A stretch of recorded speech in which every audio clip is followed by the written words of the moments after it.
রাজধানীর উত্তর বাড্ডার একটি বাড়ি থেকে শীর্ষ সন্ত্রাসী সুব্রত বাইনের ঘনিষ্ঠ সহযোগী মেহেদী হাসান ওরফে দীপুকে গ্রেপ্তার করেছে সেনাবাহিনীর নেতৃত্বাধীন যৌথ বাহিনীর একটি বিশেষ দল। শুক্রবার তাকে গ্রেপ্তার করা হয়। পুলিশ বলছে, দীপুর 3 তলার বাড়ির একটি ফ্ল্যাট থেকে 11টি অত্যাধুনিক বিদেশি অস্ত্র ও 394টি গুলি, 8টি ম্যাগাজিন, 32টি কার্তুজ, একটি রাইফেল, 2টি ম্যাগাজিন, 3টি চাইনিজ কুড়াল, একটি টাইগার হান্ডিং কমান্ডো চাকু, 2টি ওয়াকিটকি, একটি ওয়াকিটকি ব্যাটারি, 3টি পিস্তলের সাইড কভার ও একটি ল্যাপটপ উদ্ধার করা হয়েছে। বিষয়টি আমার দেশকে নিশ্চিত করেন ডিএমপির গুলশান জোনের ডিসি রওনাকুল আলম। তিনি জানান, অস্ত্রসহ যৌথ বাহিনী দীপুকে গ্রেপ্তার করেছে। অস্ত্র আইনে আদালত তাকে 5 দিনের রিমান্ড মঞ্জুর করেছেন।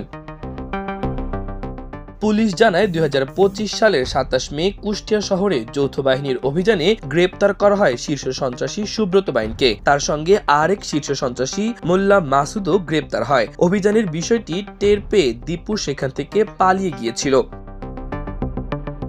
ওই অভিযানে যৌথ বাহিনী 5টি আগ্নেয়াস্ত্র ও 10টি ম্যাগাজিন উদ্ধার করেছিল। পুলিশ জানায়, সুব্রত বাইন গ্রেপ্তার হওয়ার পর থেকে দীর্ঘদিন পুলিশের ধরাছোঁয়ার বাইরে ছিল দীপু। সুব্রত বাইন কারাগারে যাওয়ার পর থেকে আন্ডারওয়ার্ল্ড নিয়ন্ত্রণ করত সে। তার বিরুদ্ধে বাড্ডা, ভাটারা ও গুলশান এলাকায় অস্ত্রের ভয় দেখিয়ে চাঁদা আদায়ের অভিযোগ আছে। এছাড়াও তার বিরুদ্ধে অবৈধ অস্ত্র ব্যবসার অভিযোগ আছে। পুলিশ জানায়, সুব্রত বাইনের বিশাল অস্ত্রের ভান্ডার রয়েছে। ওই ভান্ডার নিয়ন্ত্রণ করে দীপু। 2024 সালের 5 আগস্টের পর প্রকাশ্যে আসেন সুব্রত বাইন। মগবাজারের বিশাল সেন্টারে মহড়া দিতে গিয়ে ধরা পড়েন। মেরুল বাড্ডার আবাসিক এলাকার ভেতরে থাকা একটি মাছের আড়ত থেকেই দিনে কয়েক লাখ টাকা চাঁদা তুলতেন সুব্রত বাইন ও দীপু। 2025 সালের 20 মার্চ গুলশানের পুলিশ প্লাজার সামনে ইন্টারনেট সংযোগের ব্যবসার সঙ্গে জড়িত সুমন নামের এক ব্যক্তিকে গুলি করে হত্যা করা হয়। এ হত্যার সঙ্গে জড়িত থাকার অভিযোগে ওয়াসির মাহমুদ সাইদকে গ্রেপ্তার করা হয়। ওই খুনের সঙ্গে দীপুর সংশ্লিষ্টতা রয়েছে বলে পুলিশ জানিয়েছে। 2025 সালের 19 এপ্রিল রাতে হাতিরঝিলের নয়াটোলা মোড়ল গলির দি ঝিল ক্যাফের সামনে যুবদল নেতা মোহাম্মদ আরিফ শিকদারকে গুলি করে হত্যা করা হয়। ওই খুনের সঙ্গে দীপুর সংশ্লিষ্টতা পায় পুলিশ। প্রাথমিক জিজ্ঞাসাবাদে দীপু ও তার লোকজনের কাছে আরও 15টি বড় ও মাঝারি অস্ত্র রয়েছে বলে জানিয়েছে। বাড্ডা থানা সূত্রে জানা গেছে, সুব্রত বাইন কারাগারে যাওয়ার পর থেকে মূলত দীপু সুব্রতর চেইন কমান্ডের দায়িত্ব নেন।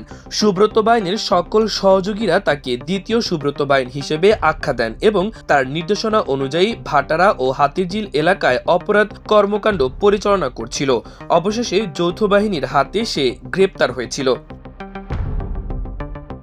পুলিশ জানায়, দীপুর বাড়ি উত্তর বাড্ডাতে হলেও সে তার বাড়িতে থাকতো না। বিভিন্ন স্থানে আত্মগোপন করতেন। রাত হলে তার সহযোগিতা নিয়ে অপরাধ কর্মকাণ্ডের জন্য পরিকল্পনা করত। বাড্ডা থানার সন্ত্রাসী তালিকায় সে অন্যতম ওয়ারেন্টের আসামি ছিল, কিন্তু সে দীর্ঘদিন পুলিশের ধরাছোঁয়ার বাইরে ছিল। অবশেষে তাকে যৌথ বাহিনী আইনের আওতায় এনেছে। পুলিশ তাকে প্রাথমিকভাবে জিজ্ঞাসাবাদ করেছে। সে তার কয়েকজন সহযোগীর নাম বলেছে। তাদের ধরার জন্য যৌথ বাহিনী অভিযান চালাচ্ছে।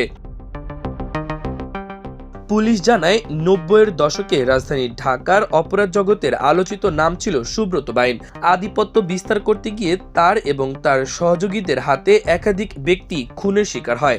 চাঁদা আদায়, বাজার দখল, দোকান দখল, টেন্ডার নিয়ন্ত্রণ ছিল সুব্রতের অপরাধ জগতের প্রধান কর্মকাণ্ড। মাল্টিমিডিয়া ডেস্ক, আমার দেশ।